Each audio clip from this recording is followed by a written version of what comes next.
অনেক দিন আমার ঘরের পেছনের গাছগুলো দেখতে আসা হয় না। তো আমি এটা ভাবলাম যে বাড়িতে চলে যাব কালকে, তাহলে যাই আমি গিয়ে গাছগুলো দেখে আসি। তো এসে দেখি এত পরিমাণে টমেটো হয়েছে, আমি তো দেখে আমার খুব খারাপ লাগছে। আমি এটা ভাবছি যে আমি চলে যাব আর লোকে এসে টমেটোগুলো নিয়ে যাবে। আর এমনিও সব কিছুই নিয়ে যায়, মতলব কোনো সবজি টবজি লাগালে এসে নিয়ে যায়, আমাকে বলেই নিয়ে যায়। আমার খারাপ লাগে, নিয়ে গেলে মানে তুমি একটা নিয়ে যাও কিন্তু সব ধরে নিয়ে যাবে, এরকম কিছু বলতেও পারি না। তো যাই হোক, এটা বলে তো আমি মানে আর কি টমেটোগুলো তোলা শুরু করলাম। প্রবীর আমাকে বলছে তোমার তুলতে হবে না, আমি বাড়ি গেলে তোমাকে এনে দেবো, শুধু শুধু এত দূর থেকে বয়ে নিয়ে যাবে। তো আমি এটা বললাম যে নিজের হাতে লাগানো কোনো সবজি যদি এত সুন্দর মানে হয়, তাহলে কার না ভালো লাগে। এই বলে তো আমি তোলা শুরু করলাম, প্রায় 1 কিলো মতন মানে আর কি টমেটো তুলেছি। আর যেগুলো খারাপ ছিল সেগুলো ফেলে দিয়েছি, আরও কালকে কিছুটা তুলবো।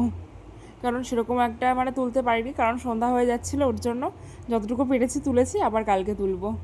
কি সুন্দর হয়েছে দেখো।